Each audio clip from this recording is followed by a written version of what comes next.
Queridos amigos, irmãos em Cristo Jesus, a graça e a paz do Salvador.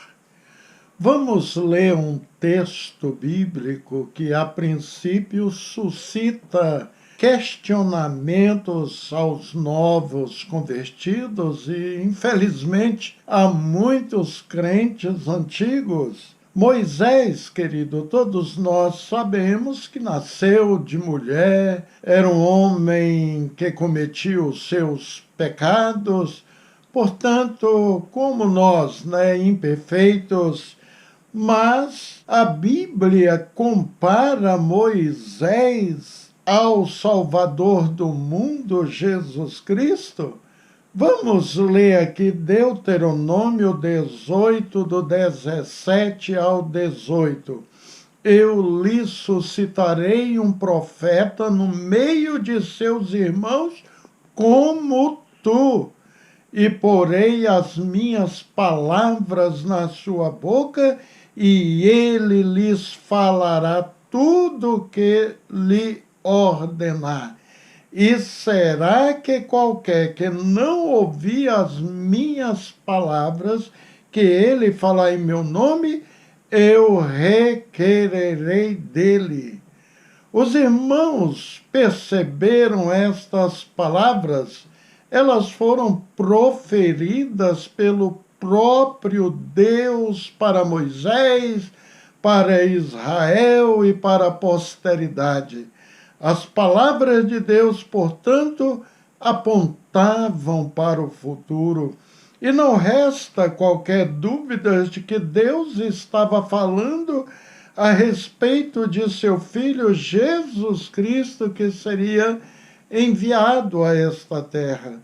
Incrível é quando lemos abruptamente o texto de Deuteronômio 18, 17, 18, vem logo à mente, Como assim?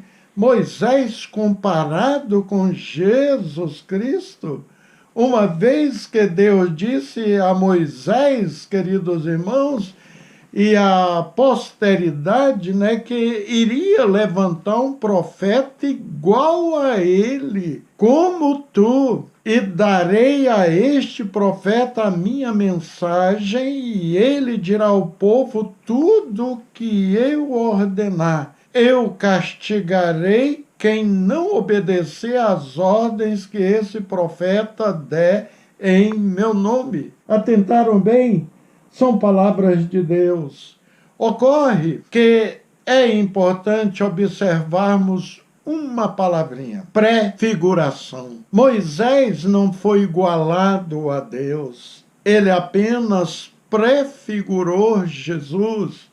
E de conformidade com os nossos dicionaristas, prefigurar é um verbo transitivo direto que significa representar o que está por vir. Realmente, se observarmos alguns aspectos entre os dois, Moisés e Jesus, perceberemos alguns traços, algumas similitudes, bem parecidos. Por exemplo, Moisés, ao nascer, teve que ser escondido num pequeno cesto e colocado no rio Nilo, para que o rio encarregasse de levar esse recém-nascido para bem longe da ordem de um tirano egípcio, que ordenou através de um decreto satânico que todos os recém-nascidos do sexo masculino do povo hebreu fossem mortos. E para isso ele até chegou a destacar duas parteiras com esta missão.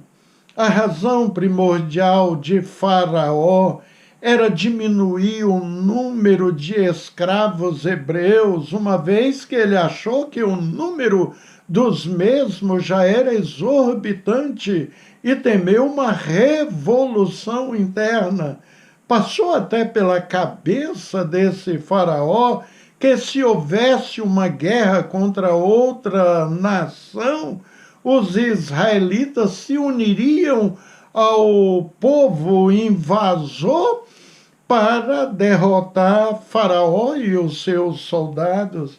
É notório, queridos, que escravos não tinham qualquer noção ou mesmo destreza para lutarem, entrarem numa guerra campal.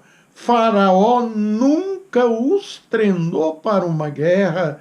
O serviço deles era exclusivamente cuidar das lavouras, edificar cidades, entre outros serviços braçais. Todos conhecem a história da salvação de Moisés, depois que foi colocado dentro de um cesto e lançado no rio. Deus proveu, queridos, da própria casa desse faraó tirano a sua filha, que foi tomar banho no rio Nilo e viu aquele cestinho. E depois ela ainda fez algo extraordinário. Só Deus mesmo fez com que a própria mãe de Moisés o amamentasse e cuidasse dele.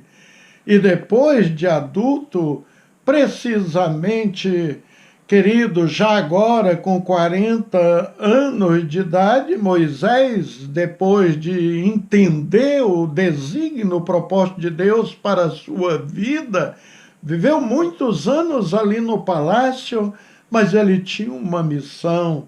E diz a Bíblia que ele fugiu do palácio do Egito e foi morar em Midian, uma terra situada no noroeste da Península Arábica, na margem oriental do Golfo de Ágaba, no Mar Vermelho. E diz mais que ele casou com uma filha de Jetro. E por fim, resumindo, queridos, Moisés se tornou o libertador e salvador do povo hebreu. Depois que Deus o usou para que 10 pragas terríveis fossem lançadas no Egito, punindo assim Faraó e os seus algozes. Agora observem um detalhe.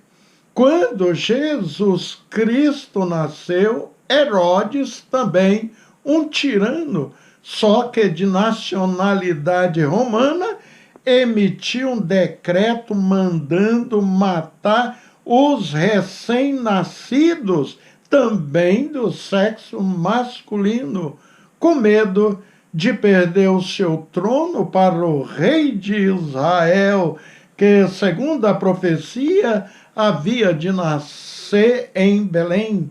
Mas a Bíblia diz que José, avisado em sonho, ele pegou Maria e Jesus e fugiram para o Egito, queridos.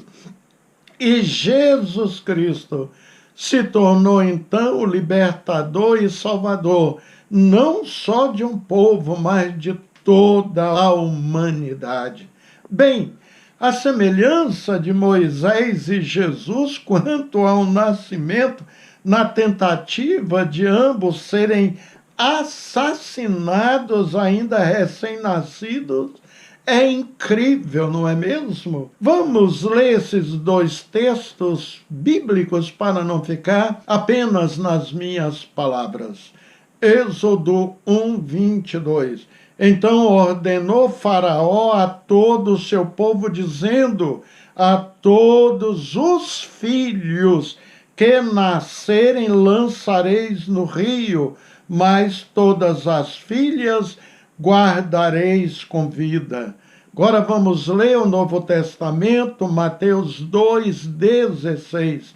Então Herodes, vendo que tinha sido iludido pelos magos, irritou-se muito e mandou matar todos os meninos que havia em Belém e em todos os seus contornos de 2 anos para baixo, segundo o tempo que diligentemente inquirira dos magos.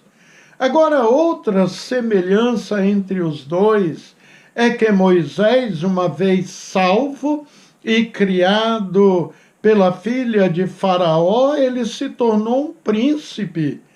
Vamos ler Êxodo 2:10. E quando o menino já era grande, ela o trouxe à filha de Faraó, o qual o adotou. E chamou-lhe Moisés e disse: porque das águas o tenho tirado. E Jesus Cristo, nas palavras do profeta Isaías, diz que ele se tornou príncipe da paz. Vamos ler. Porque um menino nos nasceu, um filho se nos deu, e o principado está sobre os seus ombros, e se chamará o seu nome Maravilhoso, Conselheiro, Deus Forte, Pai da Eternidade, Príncipe da Paz. Tem mais uma semelhança entre Moisés e Jesus Cristo. Ambos são pastores, ou foram pastores. Moisés, depois que deixou o palácio de Faraó, tornou-se pastor de seu sogro Jetro. Observe, Moisés pastoreava o rebanho do seu sogro Jetro, que era sacerdote em Midian. Um dia levou o rebanho para o outro lado no deserto e chegou a Horebe, o monte de Deus. E Jesus Cristo, querido, é o bom pastor, descrito pelo apóstolo João no seu Evangelho, capítulo 10, versículo 11. Eu sou o bom pastor dá a sua vida pelas ovelhas. Moisés libertou também Israel de uma escravidão, da mão dos egípcios. E Jesus Cristo, queridos, fez infinitamente maior, melhor, porque libertou a humanidade do pecado. Vamos ler Êxodo 4, 16, 17. E ele falará por ti ao povo, e acontecerá que ele te será por boca, e tu lhe serás por Deus. Toma, pois, esta vara na tua mão, com que fará os sinais. Agora vamos ler Romanos 6, 22, 23. Mas agora, libertos do pecado e feitos servos de Deus, tendes o vosso fruto para a santificação e, por fim, a vida eterna. Porque o salário do pecado é a morte, mas o dom gratuito de Deus é a vida eterna por Cristo Jesus, nosso Senhor. Ambos, Moisés e Jesus Cristo, também jejuaram 40 dias, como atestam Êxodo 24, 18 e Mateus 4, 2. Moisés ainda repetiu outro jejum de 40 dias, como lemos na Torá. Moisés, queridos, fez algo também que acredito que nenhum crente teria capacidade de falar o que ele falou para Deus. Êxodo 32, 11, 12, nos revela que Moisés ofereceu a sua vida pela salvação do povo. Diz assim: Moisés, porém, suplicou ao Senhor seu Deus e disse: ó Senhor, porque se acende o teu furor contra o teu povo que tiraste da terra do Egito com grande força e com forte mão, porque hão de falar os egípcios dizendo: para o mal os tirou, para matá-lo nos montes e para destruí-los da face da terra. Torna-te do furor da tua ira e arrependa-te deste mal contra o teu povo. E agora, queridos, em outra ocasião, ele falou algo que eu, como pastor, eu não teria capacidade de falar. Observe aqui, ele falou algo único na história. Mas agora eu te rogo, perdoa-lhes o pecado, senão risca-me do teu livro que escreveste. Respondeu o Senhor a Moisés: riscarei do meu livro todo aquele que pecar contra mim. Êxodo 32, 32, 33. Eu te pergunto, você se arriscaria a pedir a Deus que tire o seu nome do livro da vida ou perca a salvação eterna, o céu, para que Deus venha perdoar um rebelde, um crente desobediente? Você faria isso? Difícil, não é mesmo? Em Gálatas 1,4, lemos que Jesus Cristo ofereceu a sua vida. Observe, o qual se deu a si mesmo por nossos pecados, para nos livrar do presente século mau, segundo a vontade do nosso Deus e Pai. E andai em amor, como também Cristo nos amou e se entregou a si mesmo por nós em oferta e sacrifício a Deus em cheiro suave. Efésios 5, 2. E este é o testemunho: Deus nos deu a vida eterna e esta vida está em seu Filho. Quem tem o Filho tem a vida. Quem não tem o Filho de Deus não tem a vida. Escrevi estas coisas a vocês que creem no nome do Filho de Deus, para que saibam que têm a vida eterna. 1 João 5, 11, 13. Bem, queridos, é notório que Jesus Cristo é incomparavelmente maior do que Moisés, apesar de alguma semelhança existente entre eles. Quero encerrar com a leitura de Hebreus 3, porque neste capítulo fica bem claro a grande diferença de Moisés e Jesus Cristo, Deus. Vamos ler.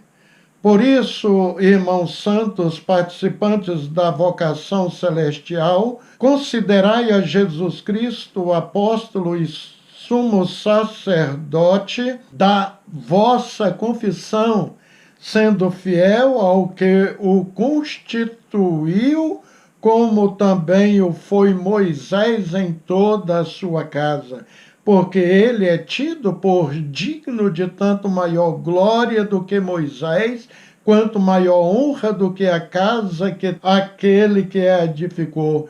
Porque toda a casa é edificada por alguém, mas o que edificou todas as coisas é Deus. E, na verdade, Moisés foi fiel em toda a sua casa, como servo, para testemunho das coisas que se havia de anunciar, mas Cristo como filho sobre a sua própria casa, a qual casa somos nós, se tão somente conservarmos firme a confiança e a glória da esperança até o fim. Portanto, como diz o Espírito Santo, se ouvirdes hoje a sua voz, não endureçais os vossos corações, como na provocação no dia da tentação no deserto, onde vossos pais me tentaram, me provocaram, e viram por 40 anos as minhas obras. Por isso me indignei contra esta geração e disse: estes sempre erram em seu coração, e não conheceram os meus caminhos. Assim jurei na minha ira que não entrarão no meu repouso. Vede, irmãos, que nunca haja em qualquer de vós um coração mau e infiel, para se apartar do Deus vivo. Antes, exortai-vos uns aos outros todos os dias durante o tempo que se chama hoje, para que nenhum de vós se endureça pelo engano do pecado, porque nos tornamos participantes de Cristo se retivermos firmemente o princípio da nossa confiança até o fim. Enquanto se diz, hoje se ouvirdes a sua voz, não endureçais os vossos corações como na provocação, porque havendo alguns ouvido, o provocaram, mas não todos os que saíram do Egito por meio de Moisés. Mas com quem se indignou por 40 anos, não foi porventura com os que pecaram, cujos corpos caíram no deserto? E a quem jurou que não entraria no seu repouso, senão aos que foram desobedientes? E vemos que não puderam entrar por causa da sua incredulidade. Amém? Observaram a grande diferença? Olha, querido, se você ainda não teve um encontro real com Jesus Cristo, Salvador do mundo, o faça neste momento. Entregue a sua vida a Jesus Cristo e seja salvo. Amém? Vamos orar. Amantíssimo e eterno Pai, a tua palavra é vida, nos aponta o caminho bom, o caminho sobremodo excelente, o caminho que nos leva à salvação, ao céu. Obrigado, porque a tua palavra é esclarecedora, ela é tremenda, como diz o salmista, é a toda prova, ela é a verdade. Obrigado, Senhor, por este momento de estudos. Obrigado, porque o Senhor tem também, com certeza, abençoado essas famílias, esses lares que têm buscado também a tua presença, que junto aqui conosco, Senhor, com a igreja, tem participado destes momentos especiais, porque a tua palavra é maravilhosa, é a palavra de Deus. Obrigado, portanto, por este momento, em nome de Jesus Cristo.